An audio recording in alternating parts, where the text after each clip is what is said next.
алдыңғы мәктәпләрдә укыту дип аталса да, монда алдыңгы мәктәпне нәрсә дип аңларга кирәк? Алдыңгы, минем фикеремчә, алдыңгы мәктәп ул рейтингтагы анда 1-10 урында торган түгел ул. Алдыңгы мәктәп алдан күреп белүче һәм киләчәктә нинди безне нәрсәләр көтәчәк икәнен аңлап, шулай эш итә торган. Андый мәктәпләр күп. Мин үзем бу берничә соңгы 2-3 елда күп кенә илләрдә булып кайттым. Мәгариф системасы белән танышып, шул ук безнең Россиядагы, Казанда да, Мәскәүдә. Шул и әзрәк үземнең туплаган фикерләремне әйтеп чыгасым килә. Киләчәктә мәктәп ничек үзгәрәчәк? Шушы сорауга җавап бирергә телим. Һәм мәктәп мәгариф системасында нинди трендлар бар? Бу шушы алдыңгы мәктәпләр тәҗрибәсе нигезендә корылган фикерләр. Трендлар, берничә тренд әйтеп китәм. Бу иң мөһим тренд дигән сүз түгел. Трендлар алар бик күп. Әгәр дә без бөтен трендларны һәрберсен карый башласак, һәрбер тренд өчен дә анда аерым бер лекция уздырырга кирәк. Шуңа күрә кыскача мин 5 үзем күргән трендлар турында сөйләп китәм. Ләкин бу иң мөһим тренд дигән сүз түгел, алай дип аңламагыз. Шундый яңалык чыкты. Финляндиядә бөтен укыту предметлар бетәчәк дигән сүз. Бик күп моның турында яңалыклар булды. Интернетта да, бәлки телевизор карамагач анысын белмим, мин интернет аша гына карыйм яңалыкларны, интернетта бик күп. Без быелны сентябрьдә Мәскәүдә город образования дигән конференция чара узган инде. Шунда Хельсинкидагы РСУ мәктәбенең директоры чыгыш ясады. Без аның белән әзрәк аралашып та алдык. Аңа да шул сорауны биргән идек. Дөресме бу? Предметлар биттеме, сезнең ничек укытыламы предметлар, яисә ничек үзгәрде дип. Әлбәттә, предметлар безнең бетмәде. Журналистлар бер кичкенә хәбәрдән дә алар зур хәбәр итеп ясарга яратканнарын сез яхшы беләсез. Предметлар шулай калган, ләкин алар бу укыту программасын үзгәртә башлаганнар. Сез беләсездер, Финляндия мәгариф системасы PISA результатлары буенча соңгы елларда беренче урыннарда. Ләкин соңгы арада әзрәк түбәнәйде результатлары. Алар беренче урында, ләкин беренче, икенче урын түгел, әзрәк анда 8-нче урын быелны. И шуңа күрә алар яңадан үзгәртә башлаганнар. Менә бу хәзерге результатларына җитешү өчен алар үз мәгариф системасын 70-нче елларда үзгәртә башладылар, ләкин шул 70-нче елларда үзгәртелгән система хәзерге менә 90-нчы елларда, 2000-нче елларда PISA результатларында шундый зур результат бирде. Ләкин хәзер түбәнә. Шуңа күрә алар алдан күреп үзгәртә башлаганнар. Предметларны битермиләр, предметлардагы менә шу грань, айырым, ничек булу, граньларны, междисциплинарный менә связи, шу нәрсәләр. Аларның үзе феноменон based learning дип аталар. Феноменон наның төрле ниләре бар. Problem based learning, проблемное обучение. Финляндиядә алар феномен дип әйтәләр. Феномен ул явление дип атала, күренеш татарча. Алар төрле күренешләрне төрле яклардан анализ ясыйлар. Мәсәлән, климат үзгәрү. Климат үзгәрү ул аны география ягыннан да карап була. Нинди процесслар безнең була, биология ягыннан да карап була. Мәсәлән, социология ягыннан да бөтен математика ягынан да төрле модельләр төзү. Шушы менә мәсәлән климат үзгәрү блогын өйрәнәләр 6 ай тирәс 6 атна тирәсендә һәм шушы 6 атнада бу климат үзгәрүен төрле яктан төрле фәннәрдән тикшерәләр балалар. Мәсәлән шул ук миграция. Мин хәтерлим кичкенә без тарих укыганда кичкенәрәк сыйныфларда великое переселение народов дигән нәрсә өйрәнә идек. Анда минем шул нигенә калган, истә атта утырган, анда тегене чабып каядыр күчкәннәр. Дөресен әйткәндә, бу бик зур процесс миграция. Аны хәзердә миграция бара, ләкин без тарихны укыганда хәзерге вакыт белән чагыштырмыйбыз. Без чагыштырманык.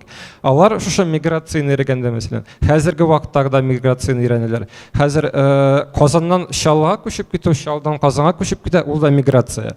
Анда күп проблемалар чыга. Тарих белән дә бәйле бу, география белән дә, социология, бөтен яклап шулай проблемаларын тикшерәләр.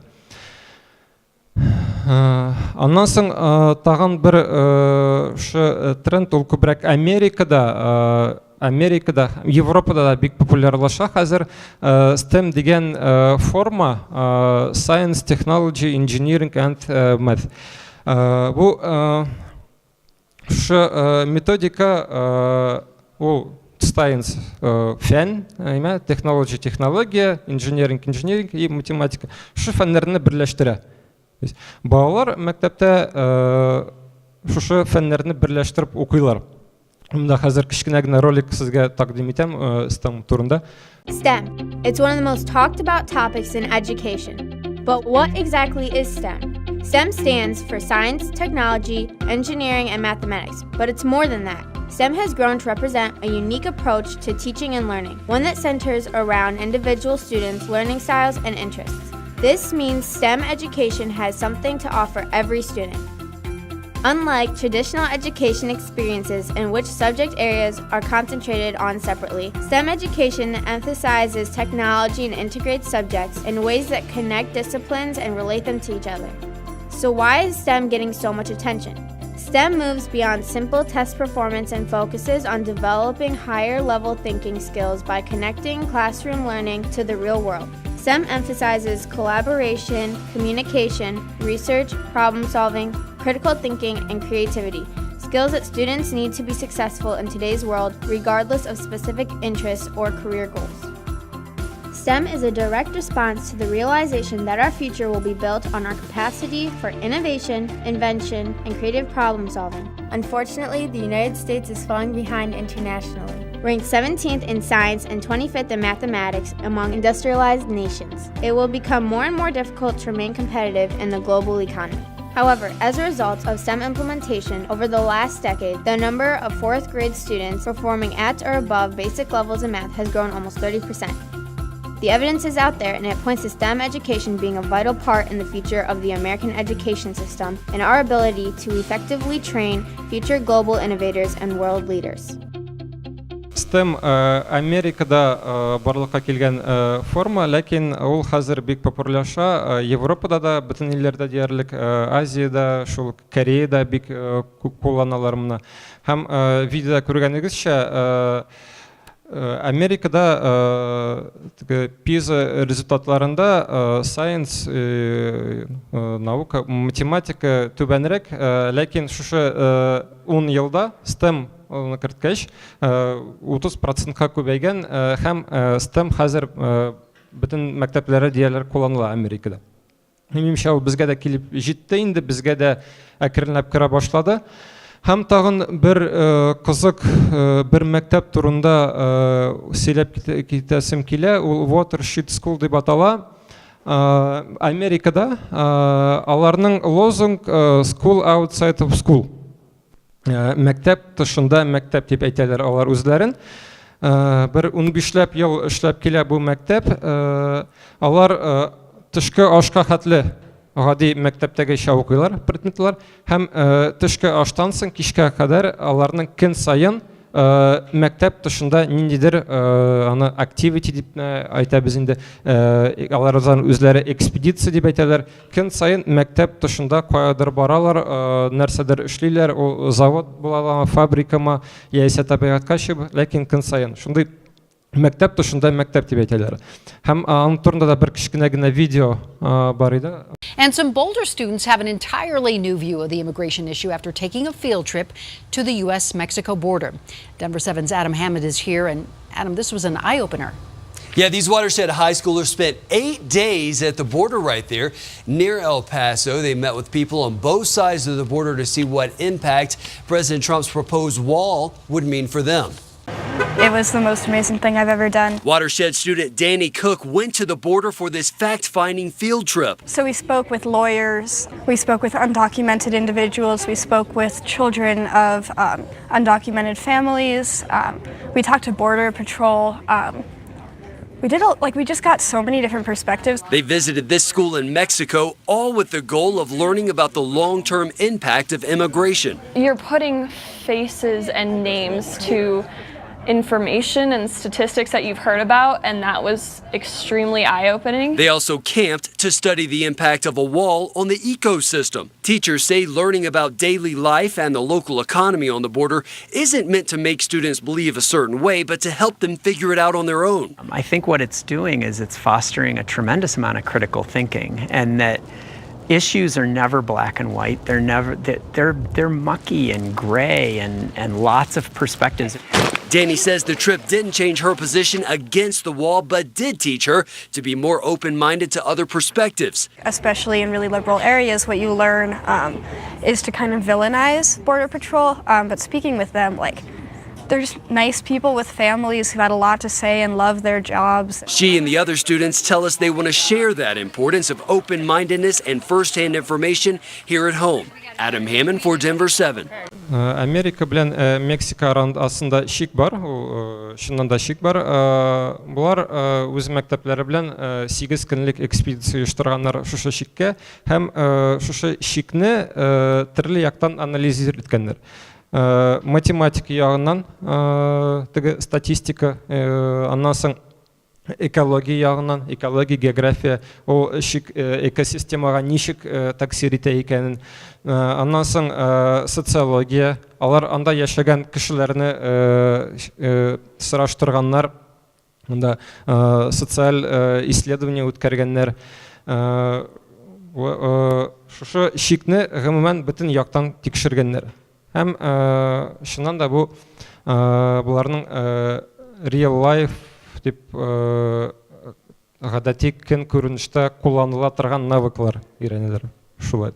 Һәм шул ук вакытта бөтен фәннәрне дә өйрәнәләр, икесен бергә кушып. Аннан соң тагын икенче бер тренд укыту. Ул икесе бергә дип тә аны кушып була инде, форма укыту формасының үзгәрүе. Тагын бер сорау була, киләчәктә мәктәп кирәк булачакмы дигән сорау. Сез үзегез дә беләсездер, хәзер генә күп кенә ата-аналар безнең илдә дә ул балаларны өйдә укытуга күчерәләр. Хәзер күп онлайн ресурслар да бар, укытучыларны өйгә дә чакырып була. Мәсәлән, Khan Academy дигән, наверное, теге балалар өчен, мәктәптә укучылар өчен дөньядагы иң зур, иң күләм шундый онлайн мәктәп. Шушында бөтен фәннәрдән диярлек, әле ул берничә видеолары русча да бар, бәлки татарчага да күчерергә буладыр. Инглиз телендә, анасын испанча тагын берничә телдә анда уже укып була. Укытучы үз классын төзи, мәсәлән, минем анда үземнең классым бар, мин укучыларга һәр берсенә дәрес әзерли алам, шу материаллар белән, шунда ук тикшерә алам. Бу онлайн форма аша уза. Анда аларга мәктәпкә йөрергә дә кирәк, дөрес әйткәндә. Һәм Khan Academy, Salman Khan дигән бер укытучы булган, анасында ничек аналитик бизнес. Ул бу мәктәпне һәр вакыт, forever, һәр вакыттан да навсегда бушка дип әйтә, теләгән кеше, теләгән бала бөтен дөньядан куллана ала, рәхәтләнеп. Һәм тагын Coursera дигән бар, алары күбрәк мәктәп өчен түгел, университет, ләкин мәктәп балалары өчен дә кызыклы материаллар бар, лекция. edX, Udacity, аннан соң безнең илдәге открытое образование, менә безнең балалар олимпиадаларга әзерләнгәндә шундагы лекцияларны карыйлар, безнең биологиядән, экологиядән, МГУ лекторларының лекциялары, шунда лекцияларда һәм лекцияларга төрле биремнәр. Решу еге дигән ни бар, егега әзерләнгәндә дә менә мәсәлән мин дөресен әйткәндә аңламыйм нәрсәгә кирәк ул репетиторлар хәзер егега әзерләнгәндә укытучы да минемчә кирәк түгел, дөресен әйткәндә бөтен заданиялар бар, бөтен аңлатулар бар, бөтен әйбер бар, бөтен нәрсәне балалар үзләре үзләштерә алалар. Мәсәлән, видео каналларда бик күп, шу биология буенча әйтеп күтәм, Краб канал, Жанна Фрейд, мин үзем караган юк, балалар белән интернетта утырганда без бу каналны таптык. Бу кыз егега әзерли онлайн, аның 22 меңнән артык подписчигы бар, бу бик күп биология фәннән образовательный өчен. Һәм мәсәлән, да комментарийлар язалар, только по твоим видео готовлюсь к уроку, в книгах написано слишком научным словами. Дөресен әйткәндә, башка комментарийларда да укытучылардан яхшырак аңлатасыз диләр, без дәрестә бер нәрсә аңламыйбыз диләр, менә сезнең генә карыйбыз диләр. Шуңа күрә шундый сорау туа. Ләкин минем фикеремчә мәктәп ул калачак, бәлки аның шул формасы гына үзгәрә. Искәндәр, син димәк чакырасың менә шундый татар телле кызыклы видеоларны да булдырырга. Безнең менә гыйлем Гыйлем белән бергәлектә. Һәм тагын бер, моны минемчә Карина аны аңлатып китәчәк, белем бирү мөхитенең үзгәрүе. Менә балаларга кайсы сыйныфта укырга кызыграк, менә шу стандарт сыйныф бар һәм бу Швециядагы бер мәктәптәге аудитория, биология аудиторияны мондамы тегендә балаларга әлбәттә bunday мәктәптә, bunday классларда укырга ансы кызыграк. Мәктәпнең үзенең дизайны гына түгел, бөтен дөнья мәктәпкә әвереләчәк, минемчә.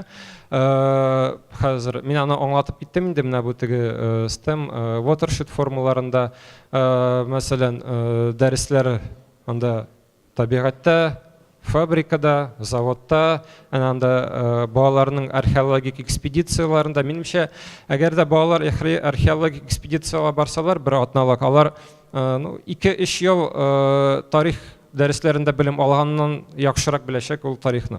Шул ук табигатька чыгып, менә без җәйкене бер атналык летняя школа дип атыйбыз, җәй biz o җәйкене балалар белән 1 ел укыган материалны, яисә 2 ел укыган материалны да үзләштерә алабыз, һәм алар аны яхшырак итә алар. Шуңа күрә тагын сорау тора. Бу дәресләр кирәкмәсен безнең. Аннан соң тагын бер тренд укытучыларны үстерү системасы, профессиональное развитие учителей. Мин монда бер Hell Arab School дигән мәктәп турында сөйләп китәргә телим. Даниядагы, Копенгагендагы бер мәктәп. Аларның үзләренең директор монда да килгән инде, Казанга килгән инде ул теге елны. Шуның турында сөйләп китте. Аларның мәктәпләрендә бик яхшы укытучыларның профессионал үсеше программасы төзелгән, аның турында да кыскача әйтергә телим.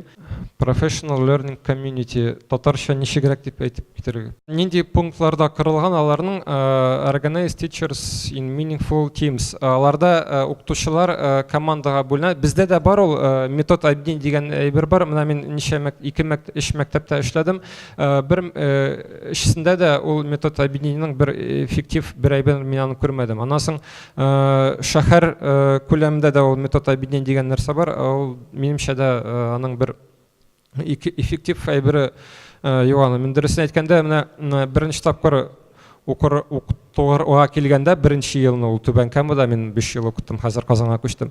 Мен беренче тапкыр шул метод объединенның семинарына килгән идем. Анда укытучылар бер укытучы еге задачасын шише тактада, башкалары язып утыра. Мин шуннан соң ул семинарга башка йөрмәдем, чөнки анда еге шишу минемчә ул семинар өчен түгел, егене аны һәр укытучы минемчә үзе эшләп белергә тиеш. Аннан соң һәр команда бу мәктәптә үзенең аларның проекты бар. Ул проект белем бирү белән генә бәйле булмаска түгел. Ул воспитательный проект булырга да мөмкин. Ул мәктәпнең PR проекты да булырга мөмкин. Ул мәктәптә нидер мөхит тудыру проекты да булырга тиеш. Һәм ул командада химия укытучысы да була ала, татар теле укытучысы да була ала. Айырмасы юк. Ләкин аларның үзләренең бер задачалары бар. Һәм дистрибут һәм директор бездә ниндирәк бездә әгәр дә минем эшләгән мәктәпләр, башка укытучылар белән дә сөйләшкәнем бар минем. Бездә ответственность дигән нәрсә минемчә укытучыларда ул бик әз. Әгәр дә укытучылар, директор әйтсә укытучыларга менә сез берәр фикер әйтегез или берәр анда нәрсә решение чыгарыгыз дип әйтсә, укытучылар уйласа да директорның сүзе соңгы, директор нәрсә әйтә шулай була дөресен әйткәндә, кызганычка каршы. Буларда алай түгел. Ул командада чыккан фикер, команда чыккан решение ул нитә эшли. Һәм директор аның белән нәрсә әйтәм инде, килешмәскә дә мөмкин. Һәм бу әйбер өчен, команда эшләре өчен һәр атнада бер вакыт бирелә, 1-2 сәгать, ул расписаниедә кулланылган, һәр укытучы анда катнаша. Һәм кирәк булса, руководство или директор ул алар укытучыларга ярдәм итәләр. Бу нине керткәннән соң, бу тәҗрибәне керткәннән соң аларның команда буларак эшләүнең эффективлы 3 тапкырга арткан. Мәктәп арасында түгел, халыкара шундый укытучылар арасында шундый объединениялар тудырылган. Менә Европада андый объединениялар бик күп. Мин үзем дә катнашкан бар. Венада GIFT дигән workshop төрле илдән килгән укытучылар өчен. Аларның үзләренең ассоциациялары да бар. Һәм тагын 5нче пункт, мәгариф системасында хәйрия дигән әйбер. Кыскача әйтеп китем, мөмкинме? Оларак Мәскәү янында Летва дигән мәктәп төзелә. Ул бер зур кампус буларак, анда ничәдер гектарлаган җирдә, анда берничә бина төзелә. Укыту бинасы, спортзал, укытучылар да шунда яшәячәк, анда стадион да бар. Менә бу проект. Летва мәктәбе 18нче елның 1 сентябрендә ачылачак. Бу Россиядагы, безнең илдәге иң текә мәктәп булачак дип эшләнә. Һәм бу мәктәпнең нәрсәсе кызык. Бу мәктәп тулысынча менә бу кешенең акчасына эшләнелә. Ул бу мәктәп өчен 50 миллион евро инвестиция ителгән. Тулысынча башка ни юк. Ул үзенең бу хәйрия проекты дип әйти. Һәм мәктәптә укыту ул түләнеле булачак, ләкин түләнү ничек? Гаиләдәге мәктәпкә кергән балаларның гаиләләренә карашаклар. Кайберләр бушлай укачак, мөмкинлеге булмаса, бу анализ ясап, кайберләр тулысынча. Ләкин менә ел сайын шушы балаларга түләү өчен стипендия 350 миллион сум. Анда ничәдер елга 7 миллиард суммаларын каралган. Бу шушы тегени тренд. Бу Россиягә, безнең илгә дә килеп килде, ләкин чит илдә бу вообще такой общепринятый тренд. Анда күп кенә без алдыгы менә мин хәзерге әйтеп киттем берничә мәктәп турында, аларның бөтенесе диярлек анда шу хәйрия белән шөгыльләнүче бизнес өлкәләрендәге кешеләрнең акчалары бар. Бездә дә бар иде анда ул 100 ел элек андый тренд, ул менә Мөхәммәдия мәдрәсә, башка мәдрәсәләр, Рәсүлия, безнең татарлар мәдрәсәләр төзегәндә без минем белгәнемчә беркемнән беркайчан бюджеттан, дәүләттән акча сорап йөргәннәре юк. Бөтен безнең мәдрәсәләр, алдынгы мәдрәсәләр ул безнең эшмәкәрләр акчасына төзелгән мәктәпләр. Һәм без кызганычка каршы бу традицияны югалттык соңгы 100 ел эчендә, минемчә аны кайтарырга кирәк. Минемчә Таифның да менә мәктәбе, безнең Таифның бар микән андый программасы, Татнефть, безнең анасын бик күп бай кешеләр дә бар. Һәм менә шул ук Америкада, мәсәлән, һәр компания аларның мәгарифкә акча бүлдерә. Google'ның да Education дигән анда ничәдер күп миллионлар акча түгәләр алар. Microsoftның Education укытучылар өчен. Бу үзләрендә эшләгән кешеләр өчен түгел, укытучылар, балалар, менә безнең балалар да, Россиядә яшәгән балалар да Google'ның грантларын алалар. Мәсәлән, Honeywell дигән компания бар, мин үзем аларда стажировка уздым 2 ел элек. Алар һәр елны 200 укытучыны чакыралар төрле дөньядан. Бөтен әйберне түлиләр, перелет, проживание, бөтен нәрсәне дә бер укытучы өчен берничә меңа, 200-300 мең тотканнардыр инде. Toyotаның да шундый программалары бар. Безнең менә бар иде ул Династия дигән фонд, 2015 елда ул бетерелде. Менә алар грантлар оештыралар иде укытучылар өчен. Вышка для учителей дигән нәрсә бар, высшая школа экономиканың. Менә безнең КФУда андый программа минемчә юк. Мин эзләгән идем, таба алмадым. Сорау форма буенча менә PISA имтиханнары турында син әйтеп киттең. Менә бу системага эләгер өчен Татарстандагы мәктәп нәрсә эшләргә тиеш? Анда һәр даим имтихан система эләгер өчен безнең хәзер анда система эләгү өчен бик җиңел эш. Безнең мәгариф хәзер министрлыгы буенча эшли. Безнең Татарстан өчен отдельно бер оештыра телиләр һәм аларның система дирәк алар үзләре PISA үткәргәндә тестирование, алар үзләре сайлар, кайсы мәктәптә үткәрә икән, кайсы регионда икән. Бер ярты ел элек директорым аның или урынбасарыма килгән инде монда Казанга. Безнең министерствода аларның шул тегин мероприятияләр булган. Чөнки экспертлардан булган бер тәкъдим буларак, ул татар мәктәпләрен күбрәк менә бу халыкара ассессмент системасында катнашу һәм аның нәтиҗәләрен киң халыкка җиткерү, ягъни безнең мәктәбез шундый халыкара киңлектә катнаша һәм яхшы нәтиҗәләр ала.